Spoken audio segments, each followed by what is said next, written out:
before he met the girl from his hometown. Together, they worked to extricate him from what looked like a hopeless situation, with the deadline at dawn. Tonight, we're bringing you a story from the pen of the man who wrote Phantom Lady, Mr. William Irish. He's written a tense, fast-moving mystery drama, which he calls Deadline at Dawn. Our curtain rises on the ballroom establishment on. It's very late, and the handful of couples still left circles slowly and rather heavily around the dance floor. Near the center of the floor, a young man dances with a red-haired girl. Her face is young and pretty, but wears a look of sullen weariness. Plenty crowded in this dance hall tonight. Yeah. Is it always as crowded as this? No. After it closes, it's empty.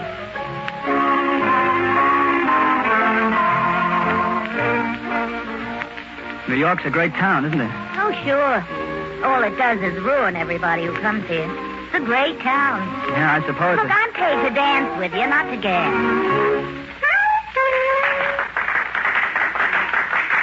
Good night. It's 1 o'clock. We're closing up. You're closing up? You mean I have to go out on the... Say, you mind if I walk home with you? Look, mister, I'm on my own time now. It's bad enough I gotta talk to guys like you. Well, I have to go someplace. I haven't got any friends. Okay.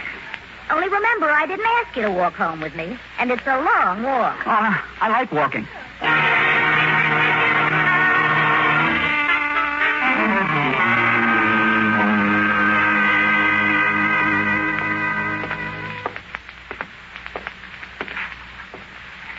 Well, this is it. I've never been in this neighborhood before. Well, you can't do much better than this for $12 a month. Well, take it easy, mister. I'll be seeing you around. Hey, look, I gotta go inside with you. Now, wait a minute. No, please, you don't understand. Just in the hallway here.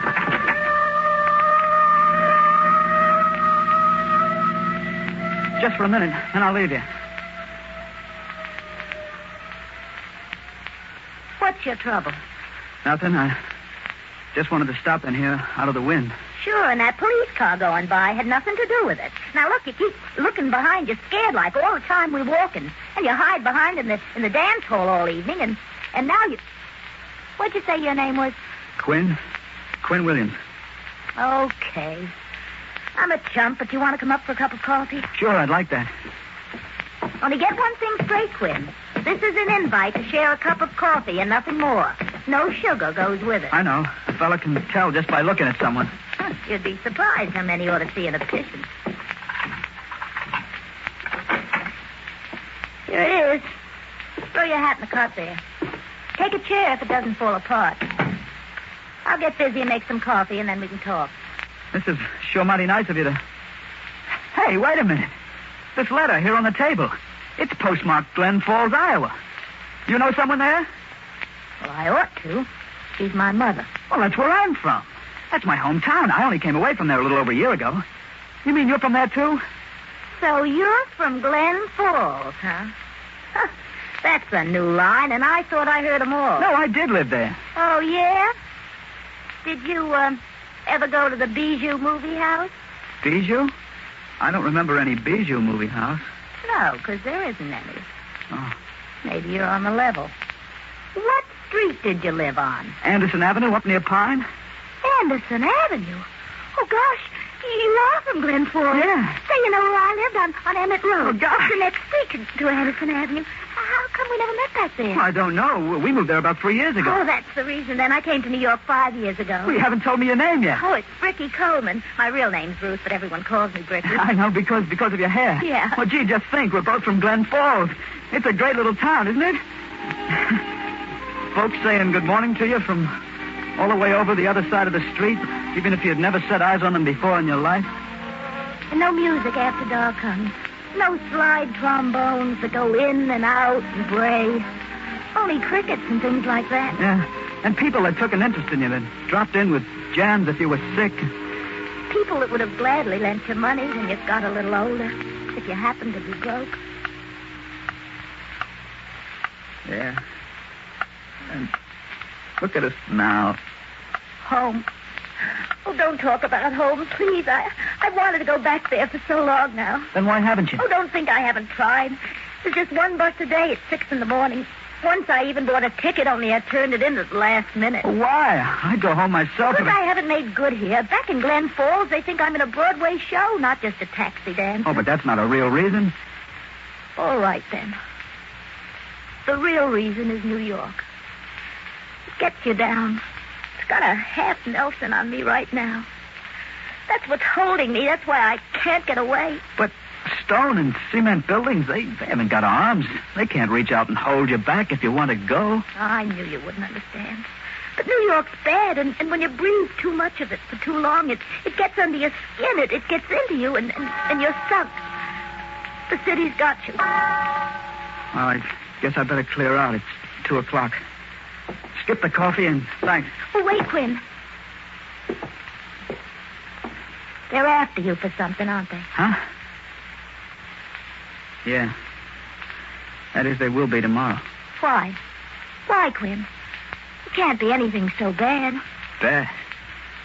It's plenty bad. Look. About $2,400. Where did you get it?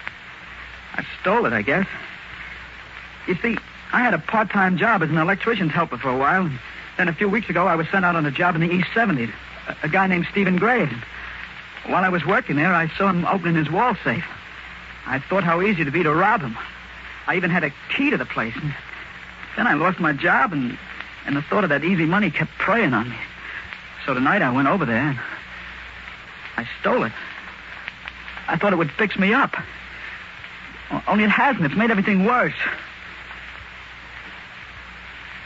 I never stole before.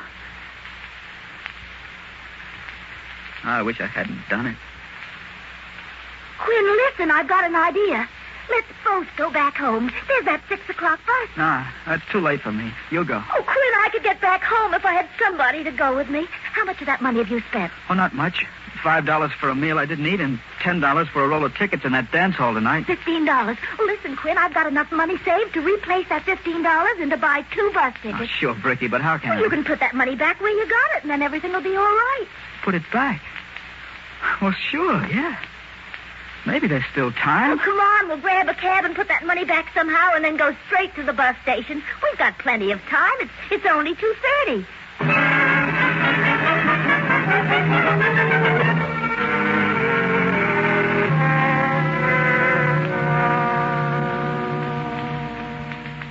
Hey, this is Graves' house. Right here, Bricky. Uh-huh. Hey, see, Bricky? What did I tell you? This is our lucky night. He isn't home. Quinn, what's that? Only a clock. Oh. Telling us we've got 3 hours yet. Quick, Quinn, where's the safe? Right through here. Follow me. On tiptoe. Okay. Here we are. Now, as soon as I turn the light on... Quinn! Shh, don't get excited. There's nothing... Look, there on the floor. A man. Huh? Lord. It's him, Bricky. It's Stephen Graves. Oh, there's blood all over his shirt. He's dead. He's been killed. Oh, Quinn. I didn't do it, Bricky. I didn't do it. I only took the money. Somebody else murdered him. Well, he wasn't even here when he must have come back. Bricky, you gotta believe me. Okay. I believe you, Quinn. Oh, it's the city. I knew it wouldn't let us get away. It's got us right where it wants us. I can't go back to Glen Falls now, Bricky. They'll think I did it. I've got to stay. But you can go home. Please go, will you, Bricky? Please. You didn't do it, Quinn. Okay, I'm sticking with you. Oh, no, Bricky. We'll never. It's too late. The city. We'll show it. We're not licked yet. Our deadline's still good. We still have until dawn. No one knows about the murder yet. Only us and whoever did it. What do you mean? I mean we'll catch the murderer ourselves, and then everything will be okay. Oh, that sounds crazy. We're not detectives. Oh, we don't even know how to start. Oh, we'll look for clues, Quinn. We have to. It's our only chance. Yeah. Our only chance. Okay.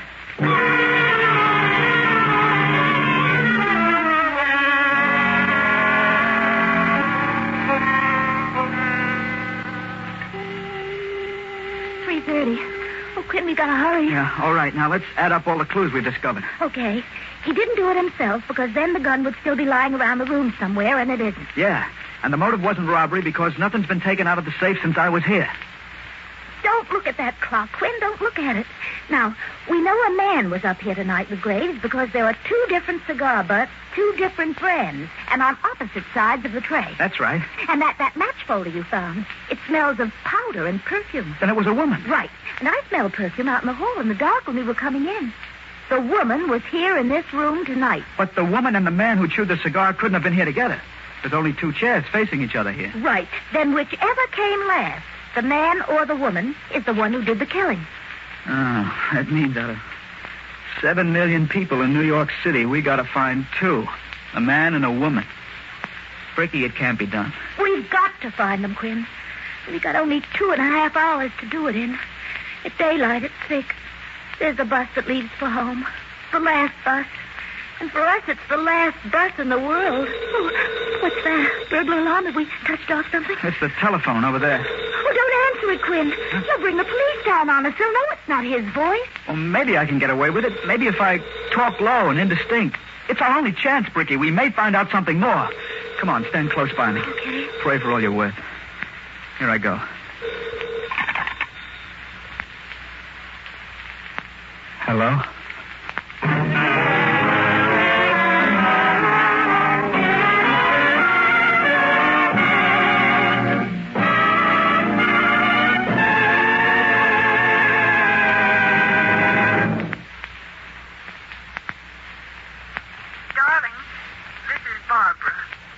Yes?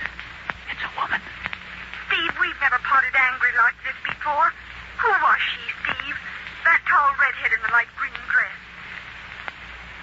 Stephen, answer me. Who was she? I don't know. Well, then why did she force herself in between us like that in the conga line at the Parakeet Club? Why did she slip a note into your hand? Steve, won't you meet me halfway? Won't you answer? Quinn, hang up. That's something big. The biggest thing that we picked up so far. Graves must have gotten a note. Come on, we've got to look for it.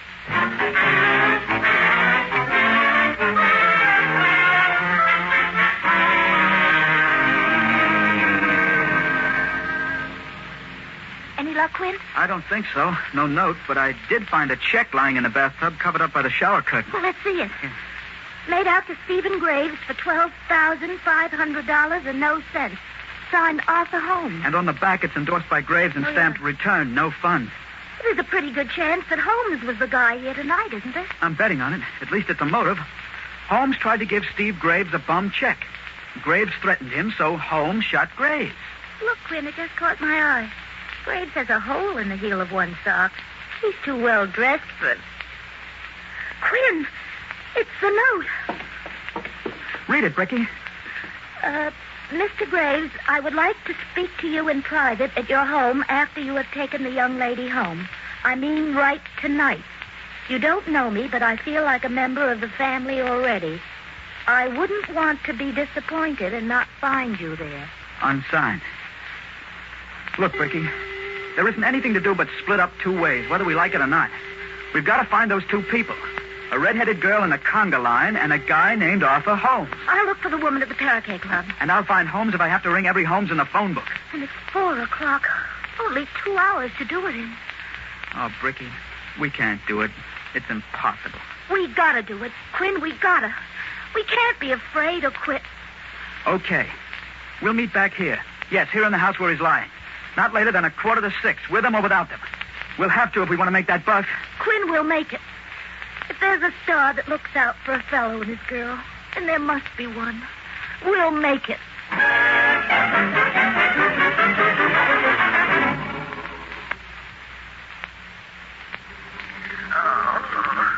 Hello. I want to talk to Arthur Holmes. Oh, you do you? Well, he ain't here. He's over to the station house as he always is at this time of night. And you've got your nerve calling at 5:30 in the morning. I guess I got the wrong Mr. Holmes. Oh, Robert died. I thought you'd never call. I've been waiting for hours. I'm sorry, but this isn't Robert. I just wanted to talk to Arthur Holmes. Oh, well, my husband went to Canada fishing a week ago. I guess I got the wrong Holmes. Sorry. Who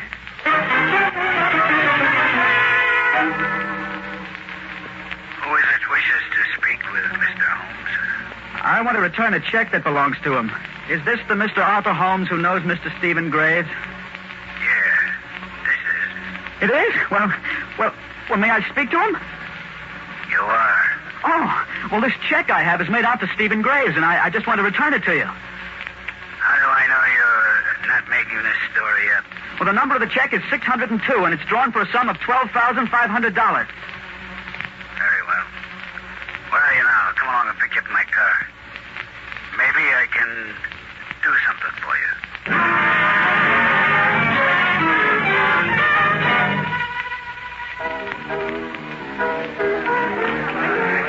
A tall, red-headed girl wearing a green dress here at the parakeet.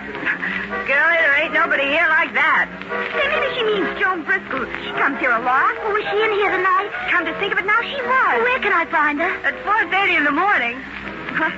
Why'd you try a hotel? It's the Concord.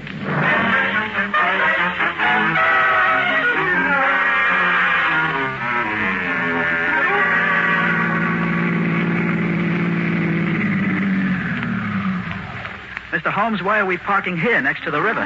So we can talk without being disturbed? Now, if you've got that check of mine, I'll give you $200 for it. Oh. Well, what makes you think I want money for it, Mr. Holmes? Oh. You don't want money? No. All I want is a written confession that you killed Stephen Graves tonight. Now, wait a minute. I know you were up there, Mr. Holmes, and you killed him because of that check. Young man, you're very rash. Well, that has nothing to do with it. Come on now, I want that confession fast. Do I get it or do I go to the police? Well, you won't go to the police. You talk too much, young man. You talked yourself right into a grave.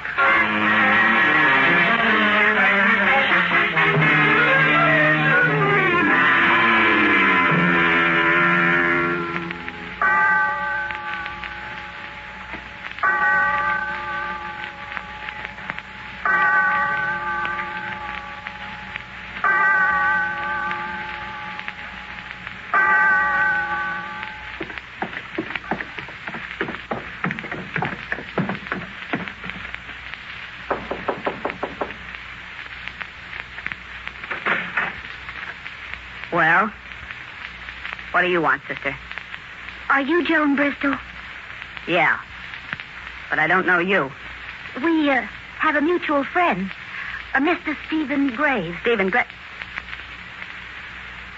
Okay. Come on in. So you know a guy named Graves, huh? Did he mention me to you? He couldn't very well. He's dead. Dead? Yeah, I just came from this place. Only you and I know about it. Did you hear that, Griff? Yeah, I heard it all right. Take it easy, sister. Ain't carrying this gun just for decoration. She knows all about it, Griff. That means we gotta get rid of her, too. Sure, I don't mind drilling her. Right here and now, I got a salad. No, Griff. Not here in this room with us. They know we were in this room. That's begging for it. Listen, you two, all I want up. to do... Now, look, girlie. You didn't pull my name out of a hat. I want to know how you learned it. Talk fast, sister. Well, you see, well, that is, Miss Bristol dropped her hotel bill over there in Graves' apartment. What? I found it beside the body. I might have known you'd do a dumb thing like that. She's lying. Yeah? We'll see about that. What were you doing in Graves' apartment, sister? Well, he was a friend of mine. Oh, like that, huh? And you had a key. And I went there and I found the body and the hotel bill. Griff, if I did leave a bill there, we got to get it back, or else. Well, the bill is still there on the floor beside the body. All right, then we got to get that bill. We got to hurry. It's 5:30, almost daylight. Right. We can leave it there with Graves. Fix it so it'll look like she did it and then turn the gun on herself. No. Give the police a double-header to worry about. This gun against her. We'll tie her up and take her out like she was drunk. No. No, you can't. Quinn's waiting for me. Quinn's waiting for me.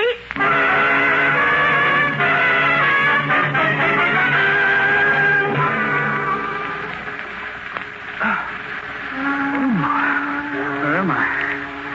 Sorry I have to tie you up so tight, kid. But in 30 seconds, it won't make any difference anyway. Because you'll be at the bottom of the East River. They won't get away with it. There's two of us. There's still Bricky. Bricky.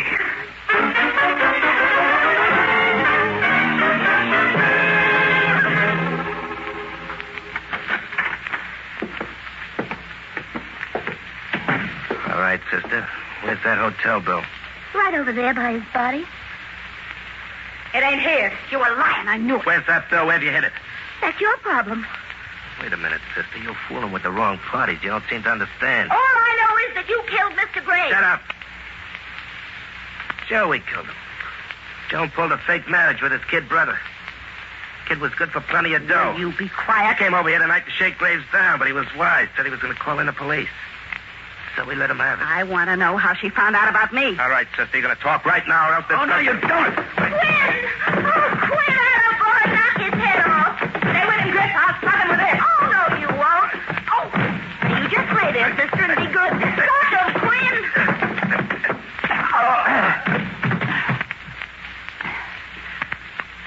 That'll hold him for a while. Oh, she's out too, Quinn. She hit her head when I tripped her. Boy, speaking of the Marines, ain't you the one? Bricky, darling. I was here ahead of you. I looked out of the window and I saw them coming in with you. So I hid. They did it, Quinn. We've got the right one. Yeah, I know. Mr. Holmes and I heard them telling you. Holmes? Yeah, he's phoning the police now. I traced them all right, only he didn't do it. And he thought I was blackmailing him. He was scared he'd be implicated in the murder, and he started to throw me in the river. But then I mentioned your name, and he realized if he killed me, it would be traced to him. So that brought him back to his senses. Quinn, it's 6:15 and our bus is due to leave. Well, come on, we'll make it yet. Oh, but the money. I've already replaced it. Come on. And these two? Oh, Mr. Holmes will take care of them. He overheard everything about that blackmailing scheme. He's even found letters to prove it. Come on, we'll have to run. I can't believe it. Me and the boy next door. We're going home at last.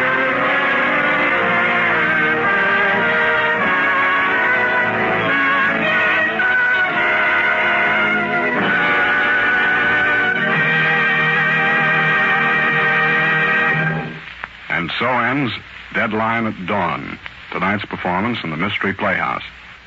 Closing the doors of the Mystery Playhouse. Good night. Sleep tight.